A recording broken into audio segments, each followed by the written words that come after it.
ولا يلقاها إلا الصابرون فخسفنا به وبداره الأرض فما كان له من فئة ينصرونه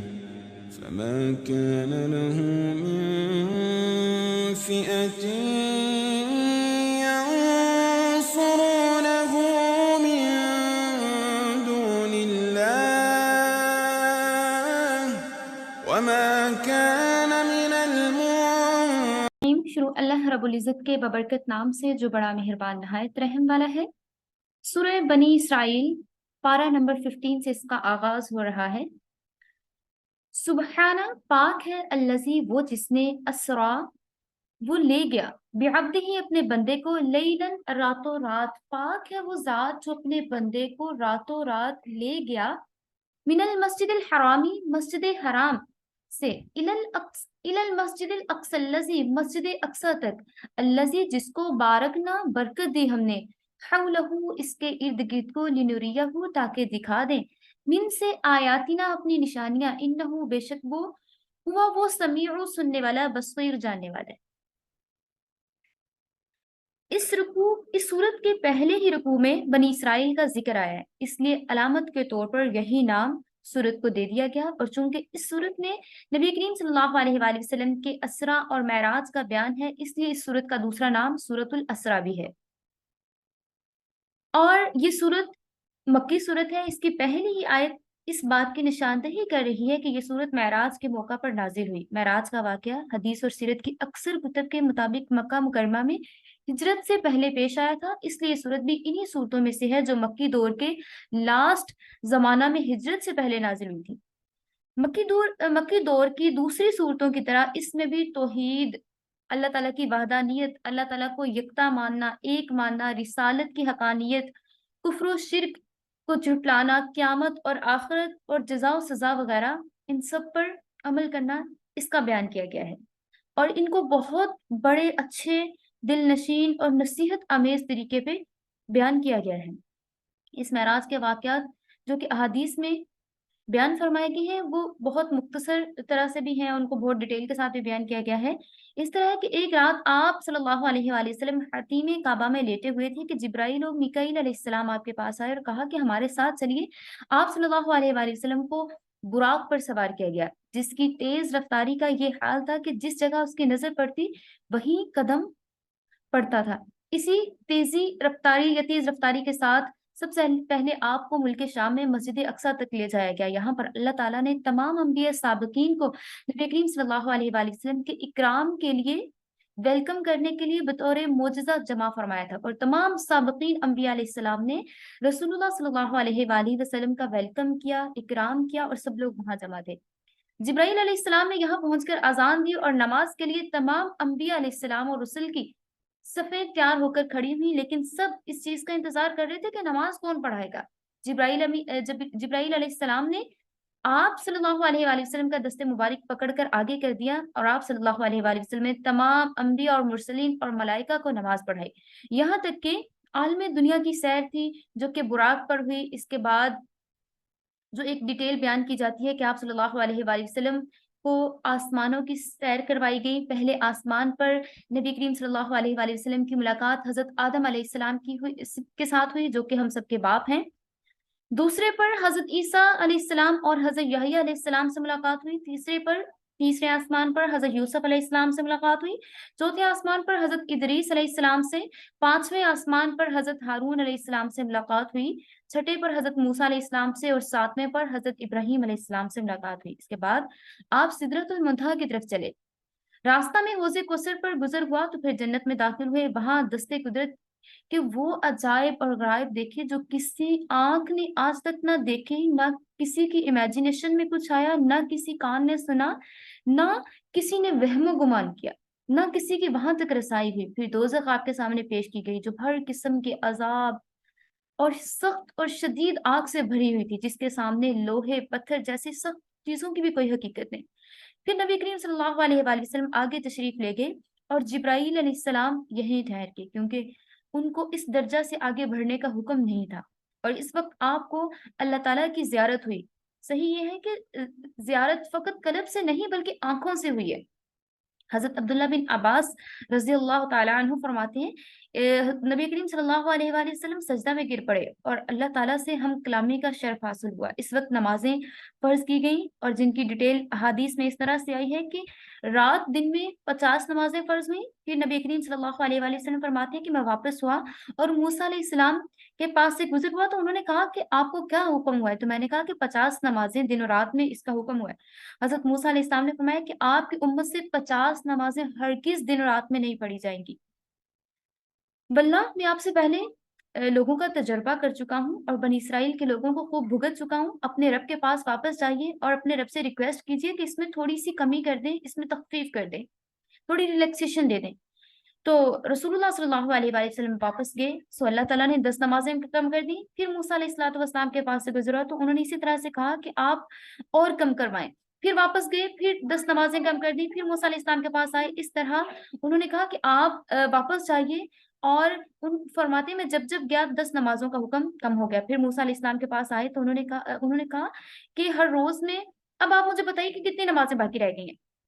فرمایا کہ 5 نمازوں کا حکم رہ گیا۔ تو موسیٰ علیہ السلام نے فرمایا کہ آپ کی امت ہر روز میں 5 نمازیں بھی باقاعدگی سے نہیں پڑھ پائے گی، اور میں آپ سے پہلے لوگوں کے ساتھ اس کا تجربہ کر چکا ہوں اور بنی اسرائیل کو دیکھ چکا ہوں۔ پھر اپنے رب کے پاس جائیے اور تخفیف اپنے لیے مانگیے، اور آپ نے فرمایا کہ اپنے رب سے میں بہت درخواست کر چکا ہوں، یہاں تک کہ اب میں شرما گیا ہوں، اور اب میں اسی پر راضی ہوتا ہوں اور تسلیم کرتا ہوں کہ 5 نمازیں ٹھیک ہیں۔ آپ صلی اللہ علیہ وآلہ وسلم فرماتے ہیں کہ جب موسیٰ علیہ السلام کو یہ جواب دے کر آگے روانہ ہوا تو ایک پکارنے والے نے حق تعالیٰ کی جانب سے پکار کر کہا کہ میں نے اپنا فرض جاری کر دیا اور اپنے بندوں سے تخفیف دی۔ اور ایک روایت میں ارشاد ہوتا ہے کہ یہ 5 ہیں اور ثواب میں 50 کے برابر 50 نمازوں کے ایکول ثواب دیا جاتا ہے۔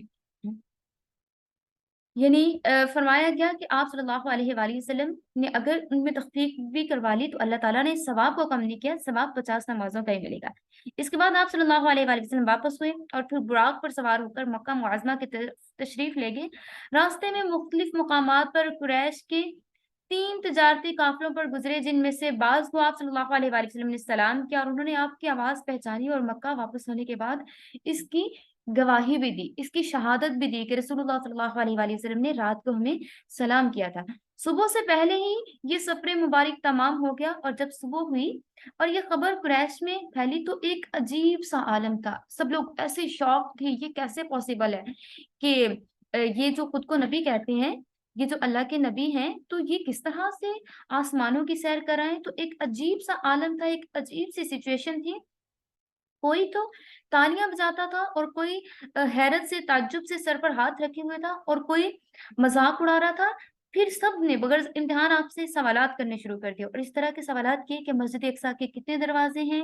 کتنے طاق ہیں، وغیرہ وغیرہ۔ ظاہر ہے کہ یہ چیزیں کون شمار کرتا ہے، اس لیے آپ کو سخت اضطراب ہوا، مگر بطور معجزہ مسجد اقصیٰ آپ صلی اللہ علیہ وآلہ وسلم کے سامنے کر دی گئی، اور آپ شمار کرتے اور بتاتے جاتے تو پھر قریش میں چپ ہوئے، اور حالات و صفات تو بالکل درست بیان کیے گئے ہیں، کیونکہ یہودی جو تھے وہ بار بار اس طرح کے سوالات کرتے تھے۔ اس پر حضرت ابو بکر صدیق رضی اللہ تعالیٰ عنہ خطاب کر کے کہنے لگے، کیا تم تصدیق کرتے ہو کہ آپ ایک رات میں مسجد اقصیٰ تک پہنچ بھی گئے اور لوٹ بھی آئے؟ تو حضرت صدیق اکبر رضی اللہ تعالیٰ عنہ نے فرمایا کہ میں اس چیز سے زیادہ بعید چیزوں میں بھی آپ کی تصدیق کرتا ہوں۔ میں ایمان لاتا ہوں کہ صبح و شام ذرا سی دیر میں آپ کو آسمانی خبریں پہنچ جاتی ہیں، تو پھر اس میں کیا کمی بیشی ہو سکتی ہے؟ تو میں اس چیز کی گواہی دیتا ہوں کہ آپ جو ہیں وہ معراج پر گئے تھے، اور آپ جو ہے آسمانوں کی سیر کر کے ہیں۔ قریش نے پھر بغیر امتحان اپنے تجارتی قافلوں کے متعلق پوچھنا شروع کیا، اور آپ صلی اللہ علیہ وآلہ وسلم نے ان کے بھی جوابات دیے، اور پھر ان قافلوں نے بھی آپ کے بیانات کی تصدیق کر دی، جن جن کو رسول اللہ صلی اللہ علیہ وآلہ وسلم نے سلام کیا تھا۔ تو اب ان معادین کے لیے اس کے سوا انکار کرنے کا کوئی راستہ باقی نہ رہا کہ آپ اس وقت کو معاذ اللہ انہوں نے کہنا شروع کر دیا کہ یہ تو ساحر ہیں، یہ تو جادوگر ہیں، اور یہ سارا کچھ انہوں نے جادو سے کیا ہے، یہ کوئی نبی نہیں ہے، معاذ اللہ۔ اور یہ یہاں پہ میں نے جو چیزیں آپ کے ساتھ شیئر کی ہیں تھوڑی ڈیٹیل سے نہیں کی، بس تھوڑی مختصراً آپ کے ساتھ شیئر کر دی ہیں، کیونکہ ابھی نیکسٹ بھی ہم نے پڑھنا ہے، اور انشاءاللہ اس کی باقی تمام ڈیٹیلز بھی ہم ڈسکس کریں گے سورہ نجم پارہ نمبر 27 میں بھی انشاءاللہ اس کی بہت ساری ڈیٹیلز ہیں جو کہ میں آپ کے ساتھ شیئر کروں گی۔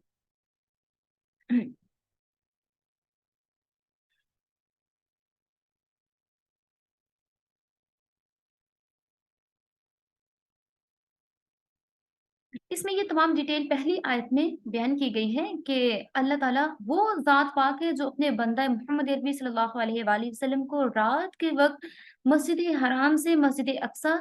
اور مسجد اقصی تک لے گیا، جس کے گرد ہم نے برکتیں رکھی ہوئی ہیں، الذی بارکنا حولہ، جس کے ارد گرد برکتیں رکھ دی گئی ہیں، لنوریہ من آیاتنا، تاکہ آپ اللہ تعالیٰ کی عجائبات کو دیکھیں، اللہ تعالیٰ کی نشانیوں کو دیکھیں، انہ هو السمیع البصیر، بے شک اللہ رب العزت کی ذات سننے والی بھی ہے اور دیکھنے والی بھی ہے۔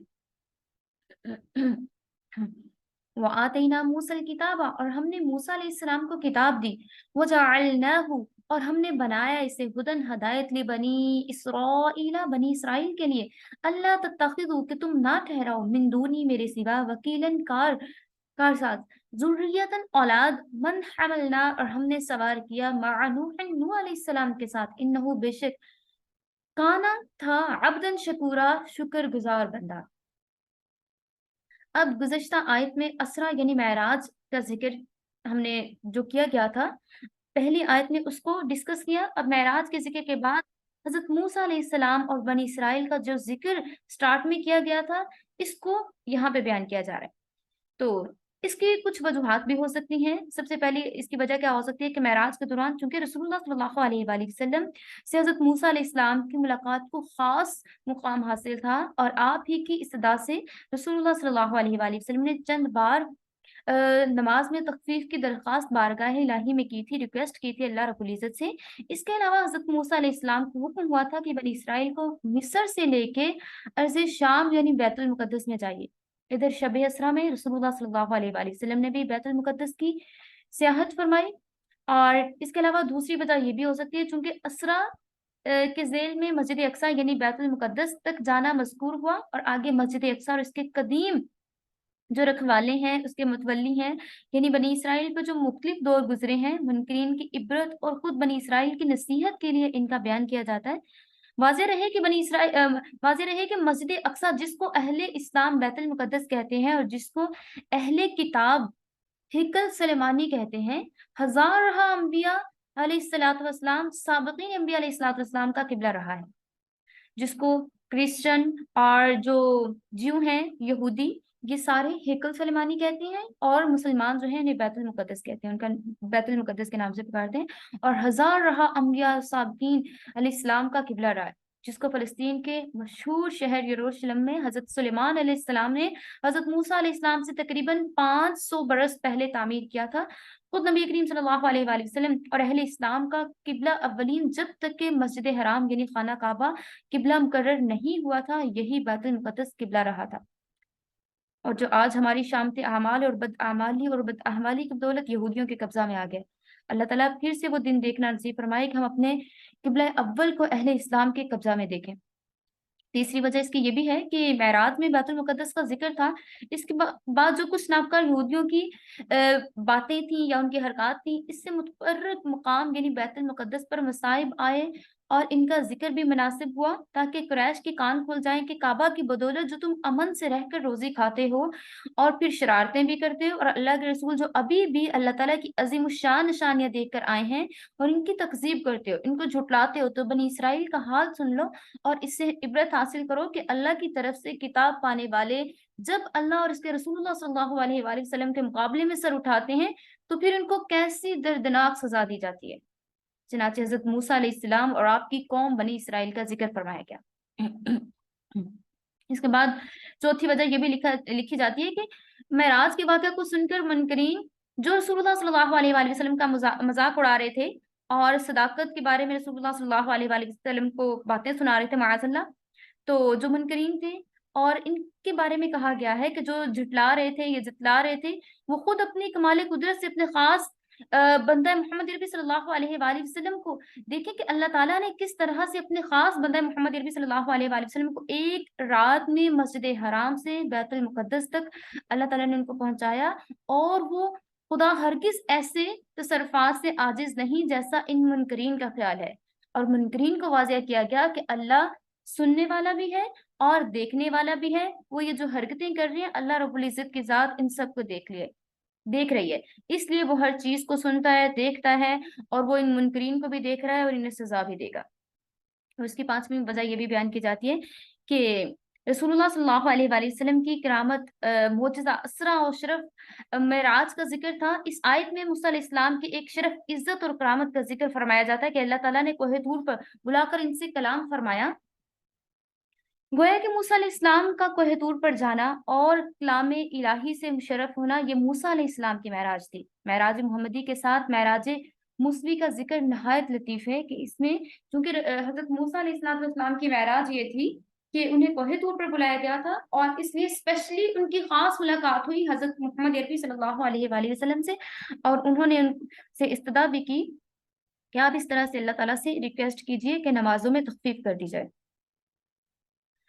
تو بہت سارے مفسرین نے اس کے بارے میں، علماء کرام نے بہت ساری وجوہات لکھی ہیں۔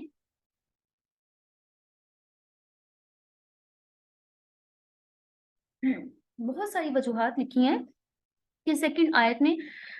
بنی اسرائیل اور حضرت موسیٰ علیہ السلام کا ذکر اس لیے کیا گیا ہے چونکہ اس میں حضرت موسیٰ علیہ السلام کی اسپیشلی نبی کریم صلی اللہ علیہ وآلہ وسلم سے ملاقات ہوئی تھی۔ اور بعض مفسرین نے یہ بھی لکھا ہے کہ نوح علیہ السلام کے ساتھ کشتی میں اگرچہ دوسرے مومنین بھی تھے، مگر طوفان کے بعد جب کشتی سے اترے تو کچھ ہی مدت میں سب کے سب مر گئے۔ اب یہ آیت نمبر 3 آیت کی طرف چلتے ہیں۔ ذریتا من حملنا مع نوح، اور ہم نے ان کے ساتھ ان کی اولاد کو کر دیا۔ وذریتا، اور اے لوگوں جن کی نسل، من حملنا مع نوح، جن کو ہم نے نوح علیہ السلام کے ساتھ سوار کیا، انہ کان عبدا شکورا، اور وہ نوح علیہ السلام بہت شکر گزار بندے تھے۔ اب جو اگلی آیات میں بیان کیا جا رہا ہے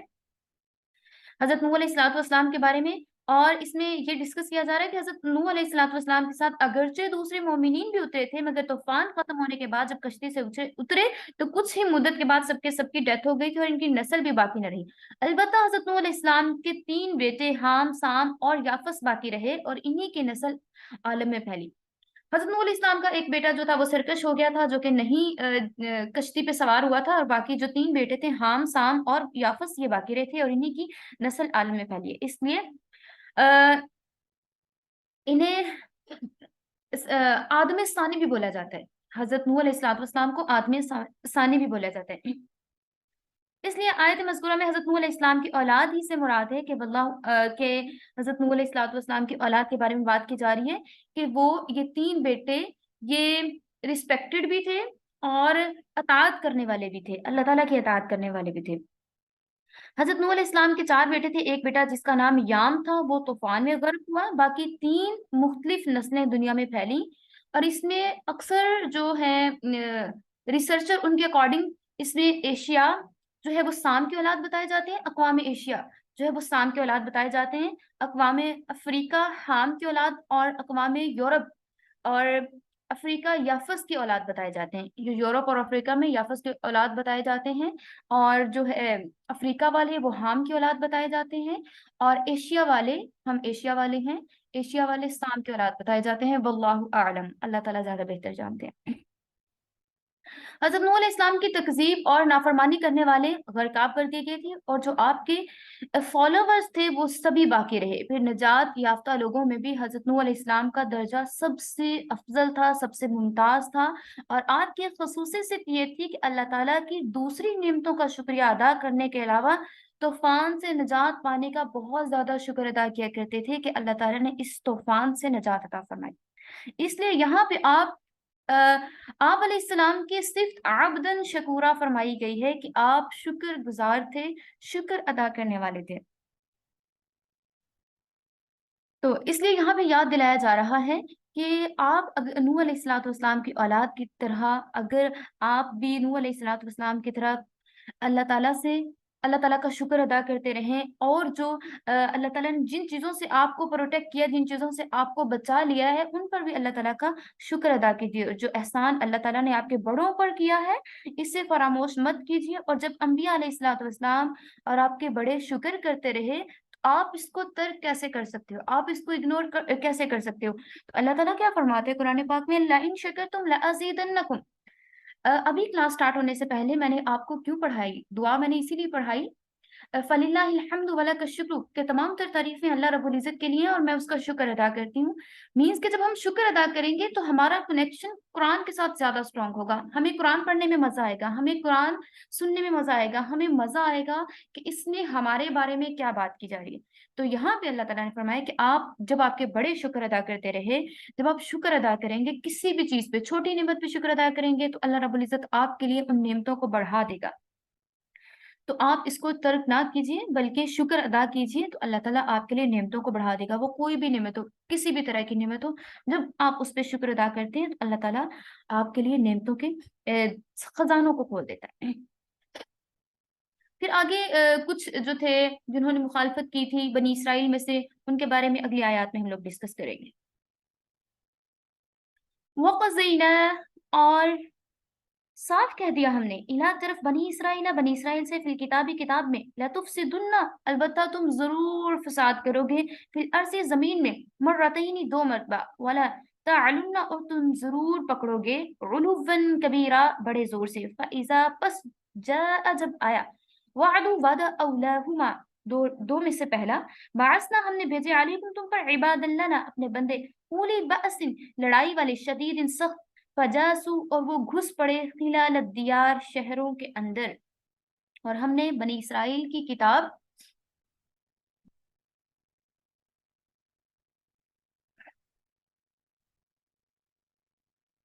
وَقَضَيْنَا إِلَىٰ بَنِي إِسْرَائِيلَ فِي الْكِتَابِ لَتُفْسِدُنَّ فِي الْأَرْضِ مَرَّتَيْنِ وَلَتَعْلُنَّ عُلُوًّا كَبِيرًا، اور ہم نے بنی اسرائیل کو کتاب میں یہ بات پیشن گوئی بتائی تھی کہ تم سرزمین میں، زمین پر دوبارہ خرابی کرو گے اور بڑا زور سے چلانے لگو گے۔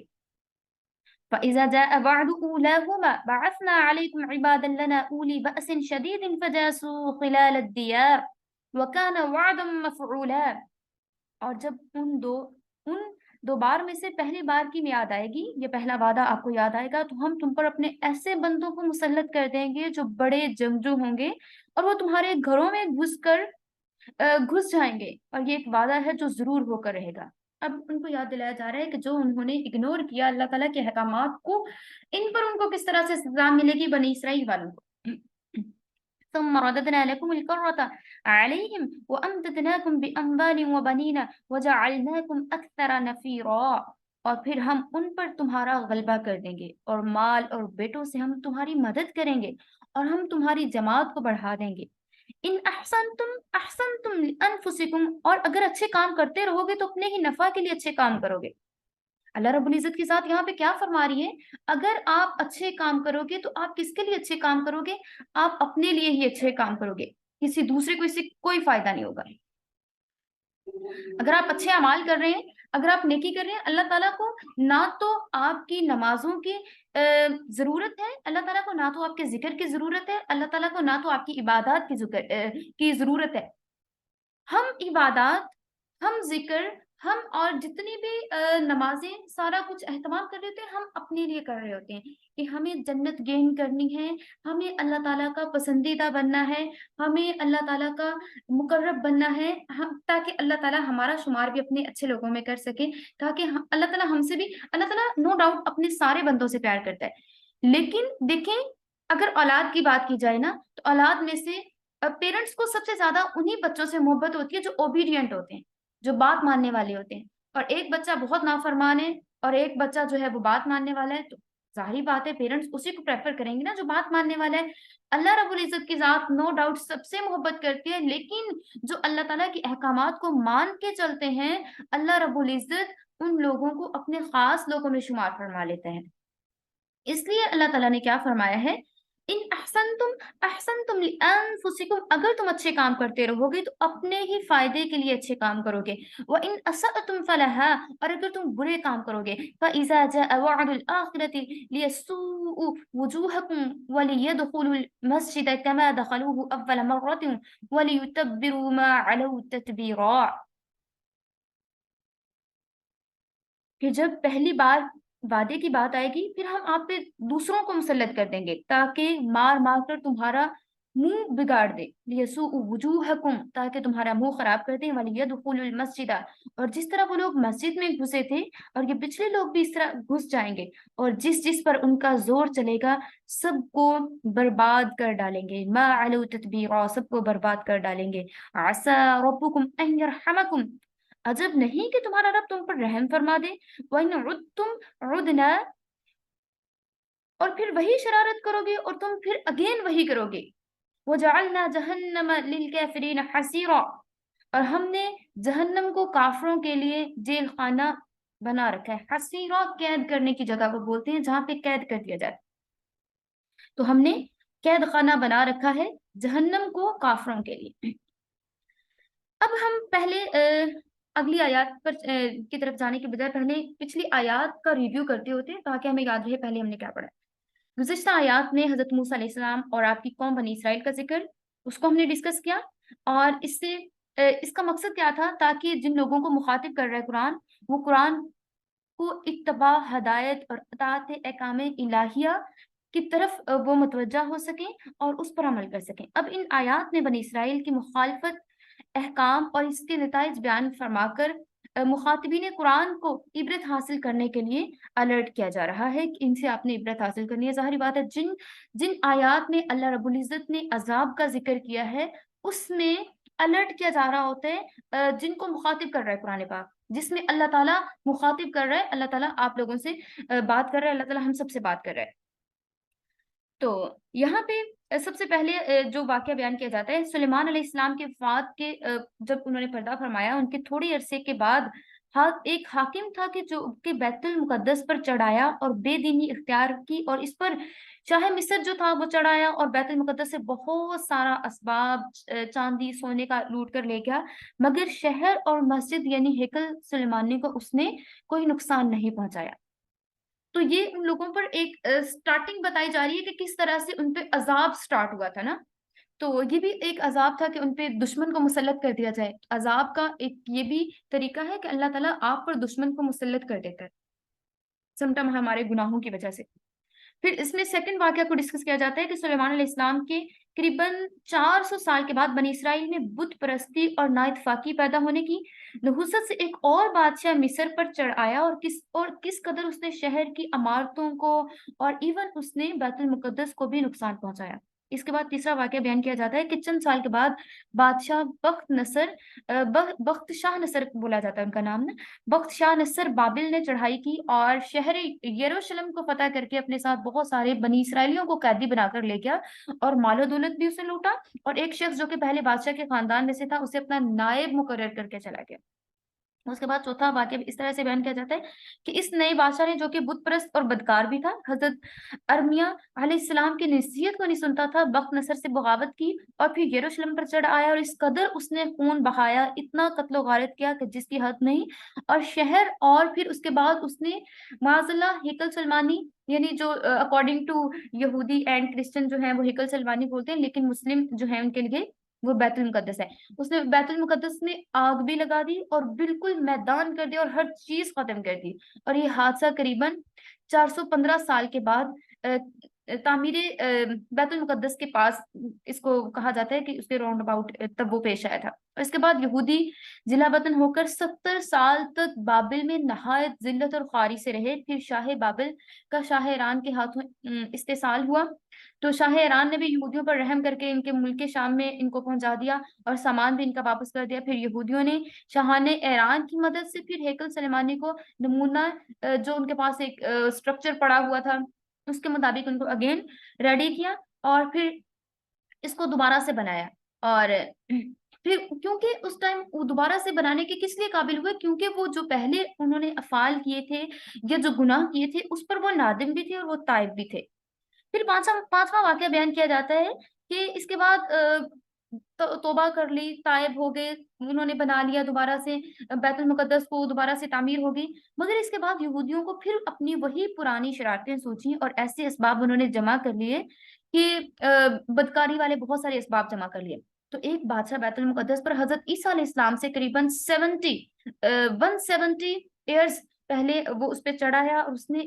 40,000 یہودیوں کو قید کیا اور سیم 40,000 یہودیوں کو قتل بھی کیا، بیت المقدس کی بڑی بے عزتی کی، اور پھر اس بادشاہ کے جانشینوں میں سے ایک بادشاہ نے شہر اور بیت المقدس کو ویران بھی کر دیا۔ پھر اس کے بعد چند سلاطین روم کی اس جگہ حکومت ہو گئے، انہوں نے بیت المقدس کی عبادت گاہ کو درست بھی کیا، اور اس کے 8 سال بعد حضرت عیسیٰ علیہ السلام پیدا ہوئے۔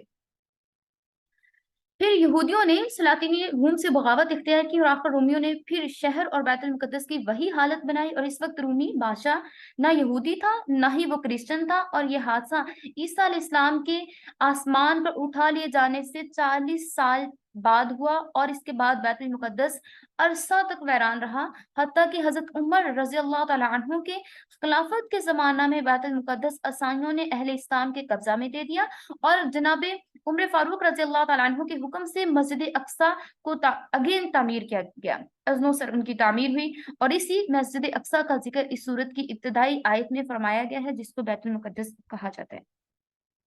رسول اللہ صلی اللہ علیہ وآلہ وسلم کے عہد مبارک میں یہود مدینہ نے آپ صلی اللہ علیہ وآلہ وسلم کی مخالفت کی، تو پھر قتل بھی ہوئے، قید بھی ہوئے، ذلیل بھی ہوئے، اور جلا وطن بھی ہوئے، اور بہت ساری مستند احادیث سے صاف معلوم ہوتا ہے کہ ایک مرتبہ ان یہودیوں کو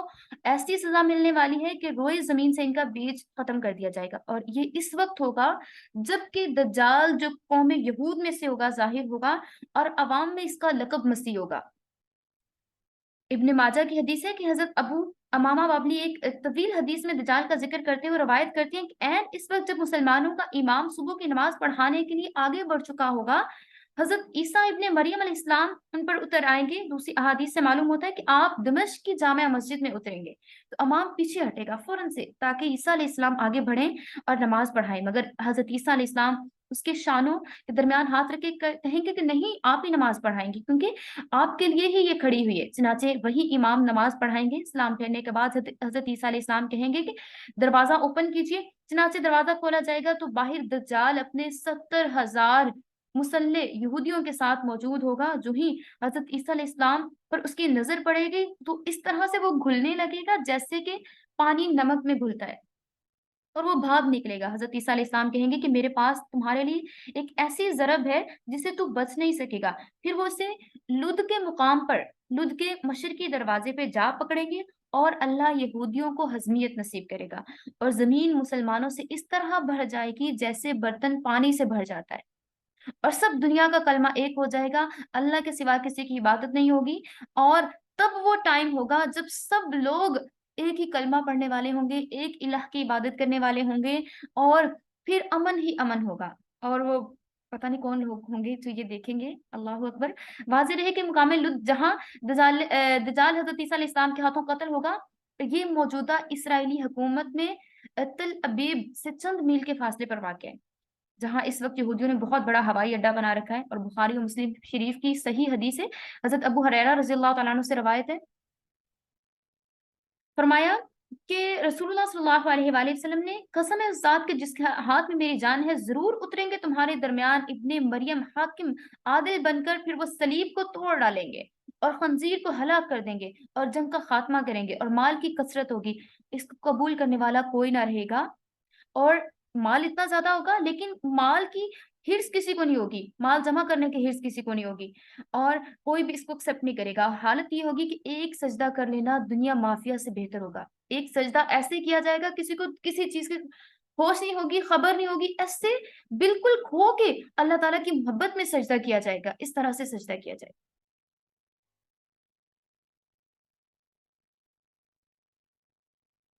حضرت ابو ہریرہ رضی اللہ تعالیٰ عنہ سے روایت ہے کہ رسول اللہ صلی اللہ علیہ وآلہ وسلم نے فرمایا، قسم ہے اس ذات کے جس کے ہاتھ میں میری جان ہے، ضرور اتریں گے تمہارے درمیان ابن مریم حاکم عادل بن کر، پھر وہ صلیب کو توڑ ڈالیں گے،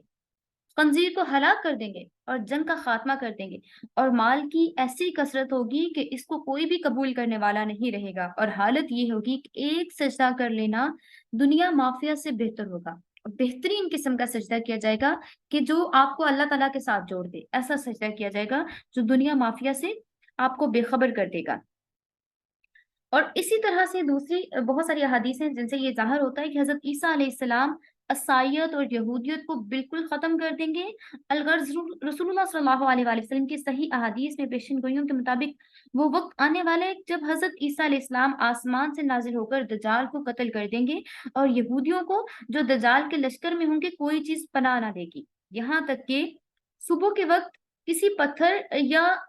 شام کے وقت کسی بھی، حالانکہ رات کا ٹائم ہو اور اندھیرا ہو، اور اس ٹائم بھی اگر کوئی یہودی کسی چیز کی آڑ میں چھپ کر بیٹھا رہے گا، رات کے وقت بھی کسی پتھر یا درخت کی آڑ میں کوئی یہودی چھپ کر بیٹھے گا، تو وہ پتھر بھی آواز دے کر کہے گا کہ اے مومن آ کر اس کافر کو قتل کر دو، یہ میرے پیچھے چھپا ہوا ہے۔ ٹھیک ہے، تو اس طرح سے بیان کیا جاتا ہے کہ اللہ رب العزت جو ہے کس طرح سے مسلمانوں کو اگین فتح عطا فرمائیں گے، کس طرح سے اگین اسلام کا بول بالا ہوگا۔ اللہ تعالیٰ نے اس زمین میں اپنی عبادت کے لیے دو جگہوں کو عبادت کرنے والوں کا قبلہ بنایا ہے، ایک بیت المقدس ہے، دوسرا بیت اللہ ہے، مگر قانون قدرت دونوں کے متعلق الگ الگ ہیں۔ بیت اللہ کی حفاظت اور کفار کا اس پر غالب نہ آنا یہ اللہ تعالیٰ نے خود اپنے ذمہ لے لیا، اور اس کا نتیجہ، اور اس کے بارے میں ہم جانتے ہیں کہ وہ واقع فیل ہے، سورہ فیل، جس کے بارے میں ہم لوگ پڑھتے ہیں، اس کے شان نزول کیا ہے، کہ سورہ فیل کا واقعہ جو قرآن کریم کی سورہ فیل میں ذکر کیا گیا ہے کہ یمن کے نصرانی بادشاہ نے بیت اللہ پر چڑھائی کی، تو اللہ تعالیٰ نے اس کے ساتھیوں کو اور اس کو فوج، اس کی تمام تر فوج کو بیت اللہ کے قریب تک جانے سے پہلے ہی پرندوں کے ذریعے سے، ابابیل کے ذریعے سے ہلاک کر دیا اور ان کو برباد کر دیا۔ لیکن بیت المقدس کے متعلق یہ قانون نہیں، بلکہ آیت مذکورہ سے معلوم ہوتا ہے کہ جب مسلمان گمراہی اور معاصی میں مبتلا ہوں گے تو ان کی سزا کے طور پر ان سے یہ قبلہ چھین لیا جائے گا اور کفار اس پر غالب آ جائیں گے۔ اور اب ان آیات میں جہاں منکرین رسول اللہ صلی اللہ علیہ وآلہ وسلم کو تنبیہ کی جا رہی ہے، وہاں اہل اسلام کو بھی ہدایت کرنا مقصود ہے کہ نبی کریم صلی اللہ علیہ وآلہ وسلم کی پیروی کیجیے، شریعت الہیہ کو مضبوطی کے ساتھ پکڑیے، اللہ رب العزت کی تعمیل کیجیے، حدود کو قائم کیجیے، حدود شریعت پر قائم رہیے، اور یہی چیز آپ کے لیے عزت کا سبب بنے گی، اور مسلمانوں کو اللہ تعالیٰ عروج اور ترقی بھی اسی چیز کے ذریعے سے دے گا اگر اللہ تعالیٰ کی احکامات کو مضبوطی سے تھام لیں گے۔ ہاں جی، ہم بات کر رہے تھے دجال کی، تو ایک چیز جو ہمارے لیے بہت زیادہ ہمیں الارمنگ ہوگی وہ یہ کہ ہم لوگ، کیا ہوتا ہے کہ بہت ساری ایسی چیزوں کو فالو کر رہے ہوتے ہیں، سب سے پہلے ہم کیا چیز دیکھتے ہیں؟ فالوورز دیکھتے ہیں، کہ جس کے زیادہ فالوورز ہوتے ہیں ہمیں لگتا ہے یہ بندہ ٹھیک ہے،